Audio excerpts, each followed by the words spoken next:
봄 173. 나 자신을 사랑하면서 사는 돌아봄의 길. 봄 173. 나 자신을 사랑하면서 사는 돌아봄의 길. 어쩌면 남을 사랑하기보다 자기 자신을 사랑하기가 더 어려운 것일지도 모릅니다. 너 자신을 알라는 말은 있지만 이 말에도 자기 자신을 알라는 뜻은 배제된 말인데다가 나 자신이 아닌 너 자신이라는 표현이 주어가 된 말이어서 의뢰이 자기 자신이 아닌 남에게 하는 말이니 나 자신에게로 관심의 초점이 돌아올 수 없었던 것입니다. 흔히 사랑이란 말은 남을 사랑한다는 뜻이지 자기를 사랑한다는 뜻은 아예 없기에 관심의 초점은 늘 자기가 아닌 남이었던 것입니다. 이런 관점에서 보면 관심의 초점이 자기가 아니고 남이니 마음은 외부로 향한 원심력이 내면으로 향한 구심력보다 강하므로 관심의 초점이 자기 자신에게로 향하기가 어렵고 외부로 밖으로 남에게 향하기가 쉬운 경향성이 있다고 할 것입니다. 그러한 점에서 보면 자기를 사랑하기보다 누구인가 남을 사랑하기가 보다 쉽다는 말이 설득력이 있다고 할 것입니다. 우리의 두뇌 구조가 좌뇌는 마음본이 생각 위주이어서 원심력이 강하고 우뇌는 정신본이 감각 위주이어서 구심력이 강하므로 우뇌 본위가 되어야 관심의 초점이 자기 자신을 보살피고 돌보는 자기 사랑이 가능합니다. 자기의 심신의 거동을 보살피고 돌보려면 숨을 죽여 마음의 속성인 생각을 소멸시켜 잠재된 감각을 살려내어 전신을 연결하는 신경조직을 통하게 하여 감각의 눈을 뜨게 하면 두뇌에서 일어나는 생각이나 몸에서 일어나는 몸동작을 즉시 즉각 보고 알아차리게 되니 이것이야말로 자기를 보살핌이며 돌봄이니 결국 자기를 사랑함이 아니고 무엇이겠습니까? 일상생활 가운데 마음놀림, 몸놀림을 감각의 눈으로 보고 알아차리는 일이야말로 자기를 돌봄이요 보살핌이니 결국 자기를 사랑하는 일이 아니겠습니까? 이로 미루어 보면 남을 사랑하기보다 자기를 사랑하기가 훨씬 어렵다는 것이 하나의 엄연한 사실로 다가옵니다. 우리는 숨을 쉬는 숨을 죽인 가운데 호흡을 하고 생각을 하고 말을 하고 행동을 해왔으면서도 자기 자신을 돌보고 보살피기가 쉽지 않아서 숨을 쉬는 가운데 언행을 하고 있다는 사실에 너무나 깜깜하여 무의식, 무명으로 살고 있으니 무명 중생은 결코 자기를 사랑하는 삶을 살지 못한다는 사실을 드디어 깨닫게 되는 것입니다.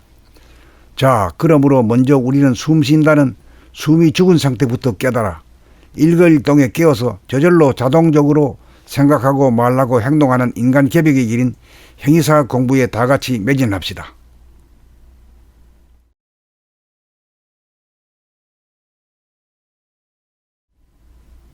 봄 173. 나 자신을 사랑하면서 사는 돌아봄의 길. 봄 173. 나 자신을 사랑하면서 사는 돌아봄의 길. 어쩌면 남을 사랑하기보다 자기 자신을 사랑하기가 더 어려운 것일지도 모릅니다. 너 자신을 알라는 말은 있지만 이 말에도 자기 자신을 알라는 뜻은 배제된 말인데다가 나 자신이 아닌 너 자신이라는 표현이 주어가 된 말이어서 의뢰이 자기 자신이 아닌 남에게 하는 말이니 나 자신에게로 관심의 초점이 돌아올 수 없었던 것입니다. 흔히 사랑이란 말은 남을 사랑한다는 뜻이지 자기를 사랑한다는 뜻은 아예 없기에 관심의 초점은 늘 자기가 아닌 남이었던 것입니다. 이런 관점에서 보면 관심의 초점이 자기가 아니고 남이니 마음은 외부로 향한 원심력이 내면으로 향한 구심력보다 강하므로 관심의 초점이 자기 자신에게로 향하기가 어렵고 외부로 밖으로 남에게 향하기가 쉬운 경향성이 있다고 할 것입니다. 그러한 점에서 보면 자기를 사랑하기보다 누구인가 남을 사랑하기가 보다 쉽다는 말이 설득력이 있다고 할 것입니다. 우리의 두뇌 구조가 좌뇌는 마음본이 생각 위주이어서 원심력이 강하고 우뇌는 정신본이 감각 위주이어서 구심력이 강하므로 우뇌 본위가 되어야 관심의 초점이 자기 자신을 보살피고 돌보는 자기 사랑이 가능합니다. 자기의 심신의 거동을 보살피고 돌보려면 숨을 죽여 마음의 속성인 생각을 소멸시켜 잠재된 감각을 살려내어 전신을 연결하는 신경조직을 통하게 하여 감각의 눈을 뜨게 하면 두뇌에서 일어나는 생각이나 몸에서 일어나는 몸동작을 즉시 즉각 보고 알아차리게 되니 이것이야말로 자기를 보살핌이며 돌봄이니 결국 자기를 사랑함이 아니고 무엇이겠습니까? 일상생활 가운데 마음놀림, 몸놀림을 감각의 눈으로 보고 알아차리는 일이야말로 자기를 돌봄이요 보살핌이니 결국 자기를 사랑하는 일이 아니겠습니까? 이로 미루어 보면 남을 사랑하기보다 자기를 사랑하기가 훨씬 어렵다는 것이 하나의 엄연한 사실로 다가옵니다. 우리는 숨을 쉬는 숨을 죽인 가운데 호흡을 하고 생각을 하고 말을 하고 행동을 해왔으면서도 자기 자신을 돌보고 보살피기가 쉽지 않아서 숨을 쉬는 가운데 언행을 하고 있다는 사실에 너무나 깜깜하여 무의식 무명으로 살고 있으니 무명 중생은 결코 자기를 사랑하는 삶을 살지 못한다는 사실을 드디어 깨닫게 되는 것입니다. 자, 그러므로 먼저 우리는 숨 쉰다는 숨이 죽은 상태부터 깨달아 일거일동에 깨어서 저절로 자동적으로 생각하고 말하고 행동하는 인간 개벽의 길인 행위사학 공부에 다같이 매진합시다.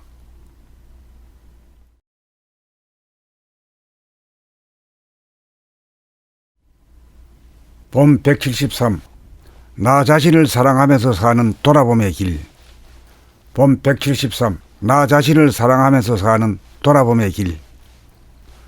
어쩌면 남을 사랑하기보다 자기 자신을 사랑하기가 더 어려운 것일지도 모릅니다. 너 자신을 알라는 말은 있지만 이 말에도 자기 자신을 알라는 뜻은 배제된 말인데다가 나 자신이 아닌 너 자신이라는 표현이 주어가 된 말이어서 의뢰의 자기 자신이 아닌 남에게 하는 말이니 나 자신에게로 관심의 초점이 돌아올 수 없었던 것입니다. 흔히 사랑이란 말은 남을 사랑한다는 뜻이지 자기를 사랑한다는 뜻은 아예 없기에 관심의 초점은 늘 자기가 아닌 남이었던 것입니다. 이런 관점에서 보면 관심의 초점이 자기가 아니고 남이니 마음은 외부로 향한 원심력이 내면으로 향한 구심력보다 강하므로 관심의 초점이 자기 자신에게로 향하기가 어렵고 외부로 밖으로 남에게 향하기가 쉬운 경향성이 있다고 할 것입니다. 그러한 점에서 보면 자기를 사랑하기보다 누구인가 남을 사랑하기가 보다 쉽다는 말이 설득력이 있다고 할 것입니다. 우리의 두뇌 구조가 좌뇌는 마음본이 생각 위주이어서 원심력이 강하고 우뇌는 정신본이 감각 위주이어서 구심력이 강하므로 우뇌 본위가 되어야 관심의 초점이 자기 자신을 보살피고 돌보는 자기 사랑이 가능합니다. 자기의 심신의 거동을 보살피고 돌보려면 숨을 죽여 마음의 속성인 생각을 소멸시켜 잠재된 감각을 살려내어 전신을 연결하는 신경조직을 통하게 하여 감각의 눈을 뜨게 하면 두뇌에서 일어나는 생각이나 몸에서 일어나는 몸동작을 즉시 즉각 보고 알아차리게 되니 이것이야말로 자기를 보살핌이며 돌봄이니 결국 자기를 사랑함이 아니고 무엇이겠습니까? 일상생활 가운데 마음놀림, 몸놀림을 감각의 눈으로 보고 알아차리는 일이야말로 자기를 돌봄이요 보살핌이니 결국 자기를 사랑하는 일이 아니겠습니까? 이로 미루어 보면 남을 사랑하기보다 자기를 사랑하기가 훨씬 어렵다는 것이 하나의 엄연한 사실로 다가옵니다. 우리는 숨을 쉬는 숨을 죽인 가운데 호흡을 하고 생각을 하고 말을 하고 행동을 해왔으면서도 자기 자신을 돌보고 보살피기가 쉽지 않아서 숨을 쉬는 가운데 언행을 하고 있다는 사실에 너무나 깜깜하여 무의식 무명으로 살고 있으니 무명 중생은 결코 자기를 사랑하는 삶을 살지 못한다는 사실을 드디어 깨닫게 되는 것입니다. 자, 그러므로 먼저 우리는 숨 쉰다는 숨이 죽은 상태부터 깨달아 일거일동에 깨어서 저절로 자동적으로 생각하고 말하고 행동하는 인간 개벽의 길인 행위사학 공부에 다같이 매진합시다.